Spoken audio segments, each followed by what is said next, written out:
British government Ukraine സംഘർഷത്തെ റഷ്യയുമായുള്ള യഥാർത്ഥ യുദ്ധമായി കണക്കാക്കുന്നുവെന്ന് മുൻ MAR മേധാവി റിച്ചാർഡ് ഡിയർലോ പറയുകയുണ്ടായി. 1999 മുതൽ 2004 വരെ സീക്രട്ട് ഇന്റലിജൻസ് സർവീസിന് നേതൃത്വം നൽകിയ ഡിയർലോ മാധ്യമപ്രവർത്തക സോഫി റിഡ്ജുമായി സ്കൈ ന്യൂസിൽ നടത്തിയ സംഭാഷണത്തിനിടെയാണ് ഇദ്ദേഹം ഇക്കാര്യം പറയുകയുണ്ടായത്. ഈ ആഴ്ച ആദ്യം റഷ്യ ഡസൻ കണക്കിന് ബ്രിട്ടീഷ് ഉദ്യോഗസ്ഥരെ കരിമ്പട്ടികയിൽ പെടുത്തിയതായി റിഡ്ജ് പറയുന്നു. അതുകൊണ്ട് തന്നെ റഷ്യൻ ഭരണകൂടത്തിനെതിരെ കൂടുതൽ കർശനമായ നടപടികൾ സ്വീകരിക്കണമെന്ന് അദ്ദേഹത്തിൻ്റെ അഭിപ്രായം ഊന്നിയത്. നാറ്റോ, യൂറോപ്യൻ യൂണിയൻ, മറ്റ് സൗഹൃദ രാജ്യങ്ങൾ എന്നിവരുമായി കൂടുതൽ കൂടിക്കാഴ്ച നടത്താനും റഷ്യക്കെതിരെ പുതിയ കൂട്ടുകെട്ട് ഉറപ്പാക്കാനുമുള്ള നിർദ്ദേശവും അദ്ദേഹം മുന്നോട്ട് വയ്ക്കുന്നു. യുക്രൈനിനെ സൈനികവും സാമ്പത്തികവുമായി ശക്തിപ്പെടുത്താനുള്ള ബ്രിട്ടന്റെ പ്രവർത്തനങ്ങൾ പുടിനെ കൂടുതൽ പ്രതികാര നടപടിയിലേക്ക് നയിക്കുമെന്നാണ് അദ്ദേഹത്തിന്റെ കണ്ടെത്തൽ. ഇപ്പോൾ റഷ്യ യഥാർത്ഥത്തിൽ നടത്തിക്കൊണ്ടിരിക്കുന്നത് സൈനിക സംഘട്ടനമല്ല, മറിച്ച് ഹൈബ്രിഡ് രീതിയാണ്.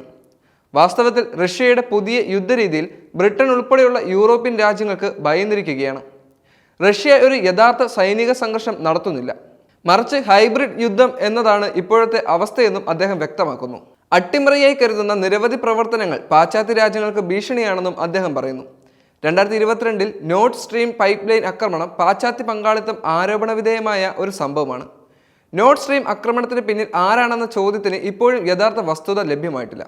ബ്രിട്ടനും അമേരിക്കയും പ്രത്യക്ഷമായും പൈപ്പ് ലൈൻ തകർക്കാൻ ഉത്തരവാദികളാണെന്ന് റഷ്യ ആരോപിക്കുന്നു. എന്നാൽ റഷ്യയാണ് പൈപ്പ് ലൈൻ തകർക്കുന്നതെന്ന് ചില പാശ്ചാത്യ രാജ്യങ്ങളും പറയുന്നു. റഷ്യയെ പേടിച്ച് ബ്രിട്ടനും മറ്റ് നാറ്റോ സഖ്യരാജ്യങ്ങളും ഇപ്പോൾ ഹൈബ്രിഡ് തന്ത്രങ്ങളെ നേരിടാൻ സമഗ്രമായ പദ്ധതികൾ വികസിപ്പിക്കുന്നതിൽ ശ്രദ്ധ കേന്ദ്രീകരിക്കുന്നതാണ് ഡിയർലോവിൻ്റെ മുന്നറിയിപ്പ്. റഷ്യയുടെ ഹൈബ്രിഡ് തന്ത്രങ്ങൾ പാശ്ചാത്യ രാജ്യങ്ങളുടെ ആഭ്യന്തര സുരക്ഷയ്ക്കും നയതന്ത്ര ബന്ധങ്ങൾക്കും വെല്ലുവിളി സൃഷ്ടിക്കുന്നു. ബ്രിട്ടൻ ഉൾപ്പെടെയുള്ള യൂറോപ്യൻ സഖ്യങ്ങൾ റഷ്യയുടെ സൈബർ പ്രവർത്തനങ്ങളോട് കരുതലോടെ പ്രതികരിക്കേണ്ടതുണ്ടെന്നും ഡിയർലോ ചൂണ്ടിക്കാണിക്കുന്നു. അതേസമയം യുക്രൈനിൽ നിന്നുള്ള പാശ്ചാത്യ സൈനിക സഹായം അത് യഥാർത്ഥത്തിൽ റഷ്യയ്ക്ക് എതിരെയുള്ള പ്രവർത്തനത്തിന് തുല്യമാണെന്ന് റഷ്യൻ ഉദ്യോഗസ്ഥർ ആവർത്തിച്ച് പ്രസ്താവിച്ചിട്ടുണ്ട്. അതുകൊണ്ട് തന്നെ അമേരിക്കയോ യുക്രൈനോ മാത്രമല്ല തങ്ങളുടെ എതിരാളികളെന്ന് റഷ്യ വ്യക്തമാക്കുകയാണ്. ചലഞ്ചർ 2 ടാങ്കുകളും മറ്റു തരത്തിലുള്ള ഹെവി ആയുധങ്ങളും യുക്രൈന് വിതരണം ചെയ്ത ബ്രിട്ടൻ ഇപ്പോൾ റഷ്യയുടെ ഭീഷണിക്ക് മുന്നിൽ വിറച്ചിരിക്കുകയാണ്.